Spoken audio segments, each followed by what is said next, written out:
Good morning बच्चों। बड़े घर की बेटी इस कहानी में अभी तक हमने पढ़ा कि आनंदी एक संपन्न परिवार की लड़की है जिसकी अपेक्षा के कम संपन्न परिवार में विवाह शादी हो जाती है।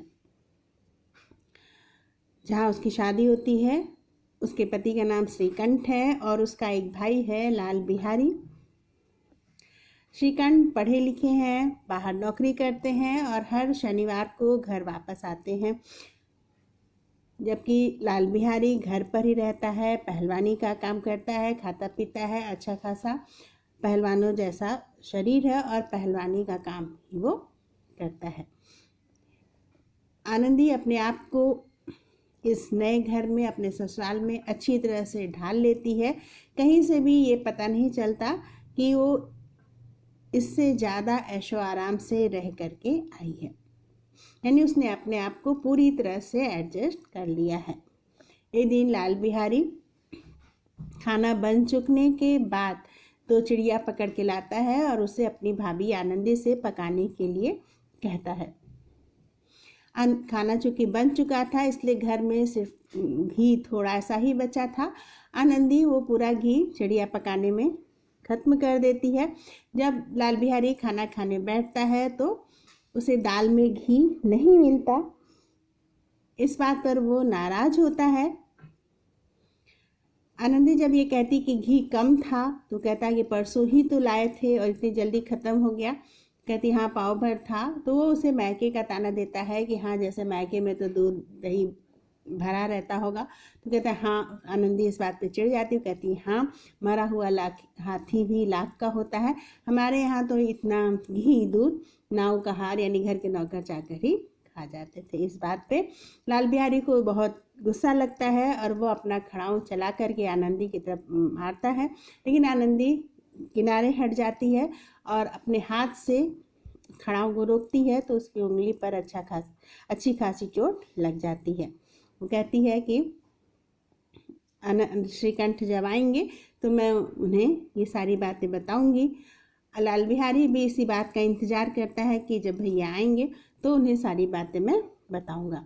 श्रीकंठ जब आते हैं तो पहले तो सारा समय उनका बाहर ही निकल जाता है। गांव के लोग बाहर बैठ के चौपाल करते हैं, बातचीत करते हैं। 10 बज जाता है जब श्रीकंठ उठते हैं अंदर आने के लिए। उसी समय लाल बिहारी जो है सांकेतिक रूप से ये शिकायत करता है कि उसको घर में कुछ ऐसा हुआ है और उसकी भाभी से झगड़ा हुआ और इसमें भी गलती उसकी भाभी यानी आनंदी की ही है। आनंदी के ससुर यानी लाल बिहारी के पिताजी भी लाल बिहारी का ही साथ देते हैं और पूरी तरह से आनंदी को दोषी ठहराते हैं।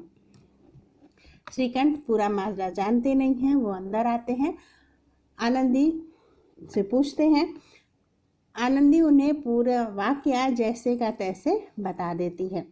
ये सुन करके श्रीकंठ की आंखें लाल हो जाती हैं क्रोध से और उनको ये लगता है कि यहाँ पर वो छोटा भाई है और उसने हाथ उठा करके इस तरह से आनंदी का और आनंदी के साथ साथ उसका भी अपमान किया है।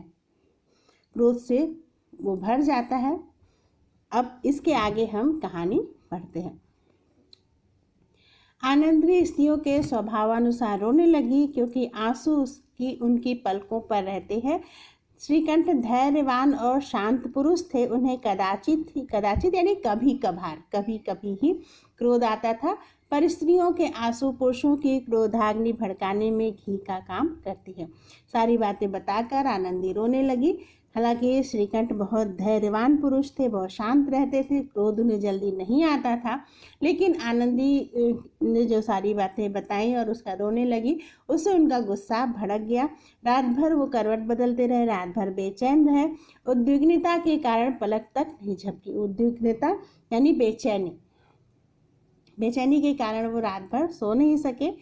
प्रातःकाल अपने बाप के पास जाकर बोले, दादा अब इस घर में मेरा निर्वाह ना होगा। निर्वाह यानी गुजारा। कहते हैं सुबह उठते ही अपने पिता के पास गए श्रीकंठ और कहते हैं कि अब इस घर में मेरा गुजारा नहीं होगा। इस तरह की विद्रोहपूर्ण बातें कहने पर श्रीकंठ ने कितनी ही बार अपने मित्रों को आड़े हाथों लिया था। यानी जब भी कभी श्रीकंठ के मित्र इस तरह की बातें करते थे कि घर से अलग होना है, घर में गुजारा नहीं होगा, तब श्रीकंठ अपने दोस्तों का विरोध करते थे। लेकिन आज स्वयं उन्हें ये बात बोलनी पड़ रही है कि अब इस घर में मेरा गुजारा नहीं होगा, यानी अलगाव की बात कर रहे हैं, जबकि श्रीकंठ अलगाव के विरोधी थे। दुर्भाग्यवश आज उन्हें स्वयं ही वे बातें अपने मुँह से करनी पड़ी। दूसरों को उपदेश देना भी कितना सहज है, दूसरों को समझाना, दूसरों को उपदेश देना किसी काम के लिए बहुत आसान है। जब खुद पर पड़ती है तो उस चीज़ को निभाना मुश्किल हो जाता है। बेनी माधव सिंह घबरा उठे और बोले, क्यों? बेनी माधव सिंह जो श्रीकंठ के पिता हैं, वो घबरा जाते हैं अलग होने की बात पर और पूछते हैं कि आखिर ऐसा क्या हो गया। श्रीकंठ बोले, इसलिए कि मुझे भी अपनी प्रतिष्ठा का कुछ ख्याल है, नहीं, मेरी भी अपनी कुछ इज्जत है, मुझे भी अपनी इज्जत का ख्याल है, इसलिए मैं अब इस घर में नहीं रहूँगा। अपने आपके घर में अब अन्याय और हठ का प्रयोग हो रहा है। जिनको बड़ों का आदर सम्मान करना चाहिए वे उनके सिर चढ़ते हैं। मैं दूसरों का नौकर ठहरा घर पर रहता नहीं, यहाँ मेरे पीछे स्त्रियों पर खड़ा हूँ और जूतों की बौछार होती है। पूरी बात वो बोलते हैं कि आपके घर में अब अन्याय हो रहा है, जीत हो रहा है, गलत तरीके से बात को मनवाई जा रही है। जहाँ पर बड़ों का आदर सम्मान होना चाहिए वहाँ पर छोटे उनका आदर सम्मान ना करके सिर पे चढ़ते जा रहे हैं, यानी मन बढ़ होते जा रहे हैं, जिद्दी होते जा रहे हैं। मैं दूसरे का नौकर ठहरा, यानी मैं तो नौकरी करता हूँ, यहाँ रहता नहीं हूँ, और मेरे पीछे मेरी पत्नी पर यानी घर की स्त्रियों पर जूते और खड़ाऊँ चलाए जाते हैं। कड़ी बात एक ही हो तो चिंता नहीं, कोई एक दो कह ले वहाँ तक मैं सह सकता हूँ, परंतु यह कदापि नहीं हो सकता कि मेरे ऊपर लात घूसे पड़े और मुंह ना खुलूं। कहते हैं कि कोई कड़वी बात बोल दे, उल्टा सीधा बोल दे, एक बात दो बात बोल दे, मैं उसे सह सकता हूँ, लेकिन कोई जूता चप्पल चलाए, लात घूसों से मारे और मैं तब भी शांत रहूं, ये मुझसे नहीं हो। यानी पूरी तरह से कोई मेरी बेइज्जती करता रहे, मारता पीटता रहे और मैं शांत रहूं, मुंह बंद रखूं, ये मेरे बस की बात नहीं है। बेनी माधव सिंह को जवाब न दे सके। उस समय बेनी माधव सिंह चुप हो गए। श्रीकंठ सदैव उनका आदर करते थे, उनके ऐसे तेवर देखकर बूढ़ा अवाक रह गया। बेनी माधव सिंह को श्रीकंठ से ऐसी उम्मीद नहीं थी कि श्रीकंठ इस तरह से आकर के अलगाव की बात करेंगे। इसका दो कारण था। एक तो श्रीकंठ बेनी माधव सिंह के बहुत इज्जत करते थे, उनके सामने कभी उन्होंने अपना मुंह नहीं खोला, कभी कुछ कहा नहीं, और दूसरी बात वो स्वयं संयुक्त परिवार के हिमायती थे। ऐसी स्थिति में अलग होने की बात वो कर रहे थे, जिस पर बेनी माधव सिंह आश्चर्यचकित रह गए। केवल इतना ही बोला, बेटा तुम बुद्धिमान होकर ऐसी बातें करते हो, स्त्रियां इसी तरह घर का नाश कर देती हैं, उनको बहुत सिर चढ़ाना अच्छा नहीं है। वो कहते हैं कि पहले के ज़माने की सोच यही थी, लोग स्त्रियों को कम तर आंकते थे, और उन्होंने यहाँ भी अपने बेटे का पक्ष लिया और कहा कि तुम बुद्धिमान हो और तब भी जानते हो कि स्त्रियाँ, घर की औरतें किस तरह की बातें करती हैं, किस तरह से घर को फोड़ती हैं, और तब भी इतनी बुद्धिमान होकर के भी तुम उस अपनी पत्नी की बातों में आ गए और अलग होने की बात कर रहे हो। घर की औरतों को या पत्नी को सर पर चढ़ाना अच्छा नहीं है। यानी उन्होंने यहाँ भी अपने बेटे को दोष ना दे करके बहू पर ही आरोप लगाते हुए और उसके फेवर में बेटे को समझाते हुए अपनी बात कही। श्रीकंठ सिंह ने उत्तर दिया, इतना मैं जानता हूँ, आपके आशीर्वाद से मूर्ख नहीं हूँ, ताकि मैं इतनी बातें समझता हूँ कि क्या अच्छा है, क्या सही है, क्या गलत है, आपके आशीर्वाद से मूर्ख नहीं हूँ। आप स्वयं जानते हैं, मेरे ही समझाने बुझाने से इसी गांव में कई घर संभल गए हैं, पर जिस स्त्री की मान प्रतिष्ठा का ईश्वर के दरबार में उत्तरदाता हूँ, उसके प्रति ऐसा घोर अन्याय और पशुवत व्यवहार ऐसा है। वो कहते हैं कि आप मैं खुद जानते हैं, मैं कभी भी अलगाव, परिवार में अलगाव की बात का समर्थन मैंने नहीं किया। मैंने बहुत लोगों को खुद ही समझाया बुझाया है और घर को टूटने से बचाया है, लेकिन इस लड़की को मैं ब्याह के लाया हूँ, जिसकी मान मर्यादा इज्जत के लिए मैं ईश्वर के प्रति उत्तरदायी हूँ, उसी का अपमान हो, उसके साथ जानवरों जैसा व्यवहार हो, ये मैं नहीं सह सकता। आप सच मानिए, मेरे लिए यही कुछ कम नहीं है कि लाल बिहारी को कुछ दंड नहीं दिया। कहते हैं कि मैंने लाल बिहारी को कुछ नहीं कहा, उसे कोई सजा नहीं दी, इतना ही काफ़ी है। अब बेनी माधो सिंह भी गरमाए, ऐसी बात और न सुन सके, बोले, लाल बिहारी तुम्हारा भाई है, उससे कभी भूल चूक हो उसके कान पकड़ो। लेकिन उन्होंने कहा कि अगर तुम्हारा छोटा भाई है, उससे गलती होती है, उसे उसका कान पकड़ो, उसे डांटो, मारो, समझाओ, लेकिन इस तरह से अलग होने की बात उचित नहीं है। वो भी कहना चाह रहे थे, तभी श्रीकंठ बोलते, लाल बिहारी को मैं अपना भाई नहीं समझता। स्त्री के पीछे यानी स्त्री की वजह से, बेनी माधव सिंह कहते हैं कि अपनी पत्नी की वजह से तुम लाल बिहारी का त्याग कर रहे हो। तब वो श्रीकंठ कहते हैं, जी नहीं, उसकी क्रूरता और अविवेक के कारण। पत्नी की वजह से मैं लाल बिहारी को भाई मानने से इनकार नहीं कर रहा, बल्कि उसने जो क्रूरता दिखाई है और जो अविवेक दिखाया, अधैर्य दिखाया है, उसके कारण मैं उसका परित्याग कर रहा हूँ, मैं उसे अपना भाई नहीं मानता। दोनों कुछ देर चुप रहे। ठाकुर साहब लड़के का क्रोध शांत करना चाहते थे, लेकिन यह नहीं स्वीकार करना चाहते थे कि लाल बिहारी ने कोई अनुचित काम किया। वो ये तो चाहते थे कि श्रीकंठ शांत हो जाए, घर तोड़ने की, घर से अलग होने की बात ना करे, लेकिन साथ ही साथ वे ये मानने को तैयार नहीं थे कि लाल बिहारी से कोई गलती हुई है। के अनुसार पूरी गलती आनंदी की ही थी। इसी बीच में गांव के और कई सज्जन हुक्के चिलम के बहाने वहां आ बैठे। लोगों को लगा कि इनके घर में कुछ बात हो रही है, कुछ खटपट हो रहा है, तो अगल बगल के जो गांव के लोग थे, आस पड़ोस के, वो हुक्का पीने के बहाने वहां पर आकर के बैठ गए, यानी घर में ताक झांक करने के लिए वहां पर आके बैठ गए कि आखिर यहाँ क्या हो रहा है। कई स्त्रियों ने जब यह सुना कि श्रीकंठ पत्नी के पीछे पिता से लड़ने पर तैयार है, तो उन्हें हर्ष हुआ।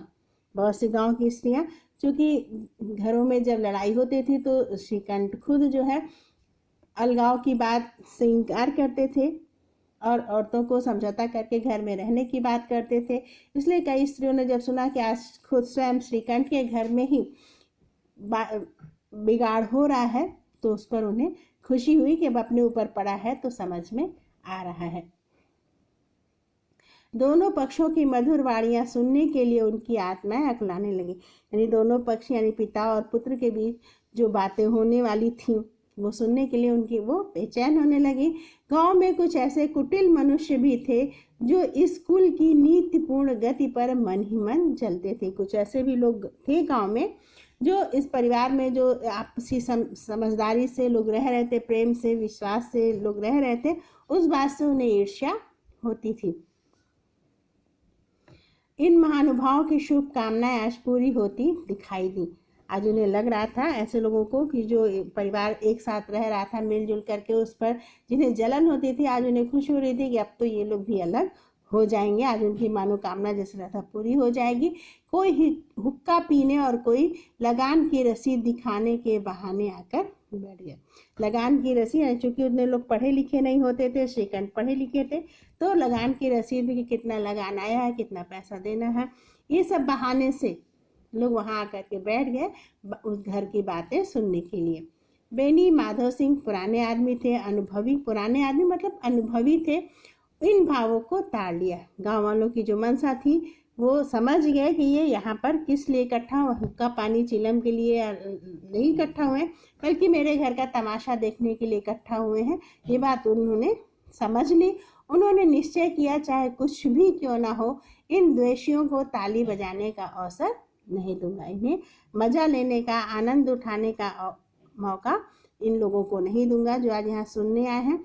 तुरंत कोमल शब्दों में बोले, बेटा मैं तुमसे बाहर नहीं हूँ, तुम्हारा जी जो चाहे करो, अब तो लड़के से अपराध हो गया। बात को वहीं ख़त्म करने के उद्देश्य से, ताकि बात वहीं ख़त्म हो जाए और गांव वालों के सामने कोई तमाशा ना बने, उन्होंने कहा कि अब तो जो अपराध होना था वो हो गया, गलती तो हो ही गई लड़के से, अब तुम्हारी जो इच्छा हो, मैं तुम्हारी बात से सहमत हूँ, जैसा तुम कहोगे वैसा होगा। यानी यहाँ पर उन्होंने एक सामाजिक दबाव में आकर के इस बात को स्वीकार किया कि हाँ मेरे लड़के से गलती हुई है, वरना था अभी तक वो अपनी बहू को ही दोष दे रहे थे।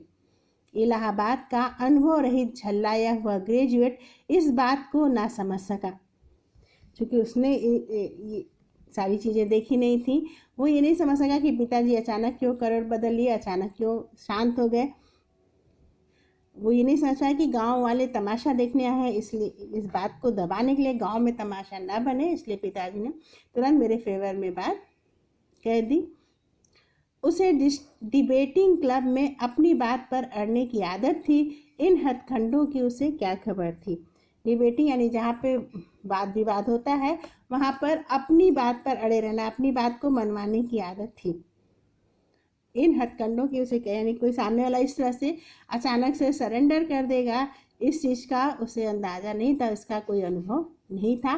बाप ने जिस मतलब से बात पलटी थी वह उसकी समझ में ना आई कि अभी तक जो पिता किसी भी तरह से अब लाल बिहारी की गलती मानने को तैयार नहीं थे, एकदम से इस तरह की बातें करने लगे कि हाँ लाल बिहारी से अब अपराध हो गया, आप तुम्हारे समझ में ठीक लगे करो, ये बात उसकी समझ में नहीं आई।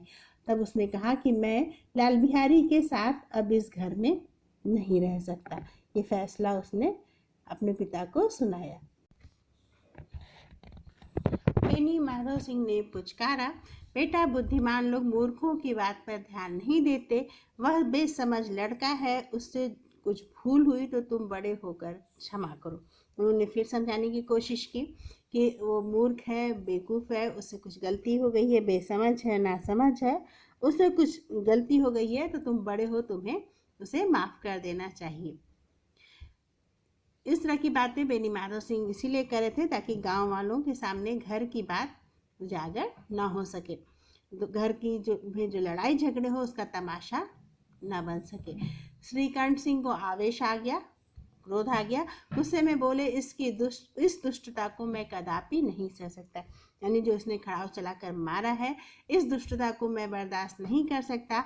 अब या तो वही घर में रहेगा या मैं ही रहूँगा। आपको यदि वह अधिक प्यारा है तो मुझे विदा कीजिए, मैं अपना भार संभाल लूँगा, और यदि मुझे रखना चाहते हैं तो उससे कहिए जहाँ चाहे चला जाए, बस यह मेरा अंतिम निश्चय है। सीधे सीधे श्रीकंठ ने कह दिया कि या तो वो यहाँ रहेगा या तो मैं यहाँ रहूँगा। मुझे रखना है तो उससे कहिए जहाँ मन करे तहाँ चला जाए, और उसे रखना है तो फिर कोई बात नहीं, मैं अपनी जिम्मेदारी खुद संभाल लूँगा। लाल बिहारी दरवाजे की चौखट पर चुपचाप खड़ा बड़े भाई की बातें सुन रहा था। वह श्रीकंठ के सामने चारपाई पर बैठ जाए, हुक्का पी ले या पान खा ले, बाप का भी वह लिहाज न करता था जितना बड़े भाई का। लाल बिहारी श्रीकंठ की सारी बातें सुन रहा था। वो कभी भी श्रीकंठ के सामने बैठता नहीं था चारपाई पर, हुक्का नहीं पीता था, पान नहीं खाता था।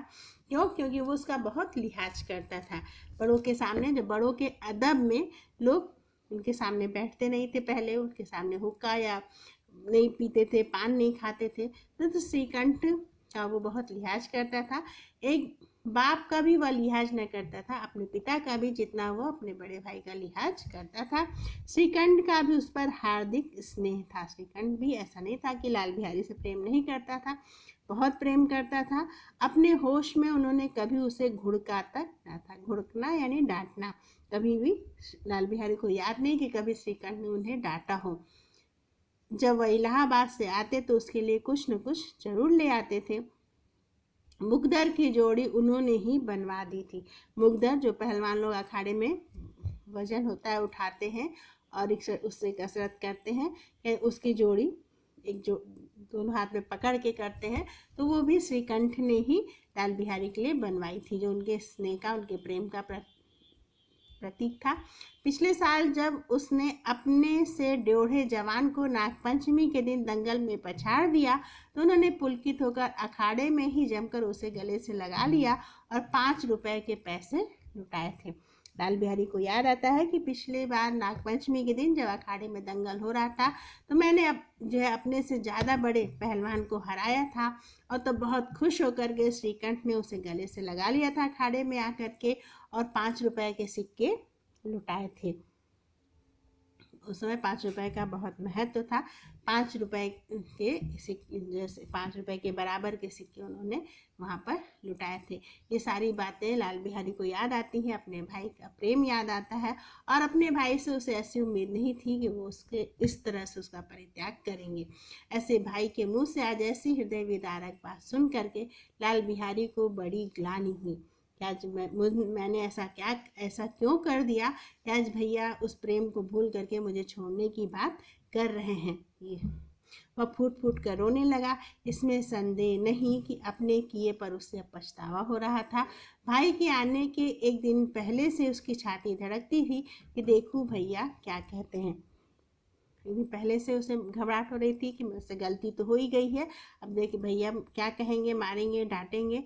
ये सारी बातें मन में आ रही थी कि मैं उनका सामना कैसे करूँगा, उनके सामने कैसे जाऊँगा, उनसे कैसे बोलूँगा, मेरी आंखें उनके सामने कैसे उठेंगी।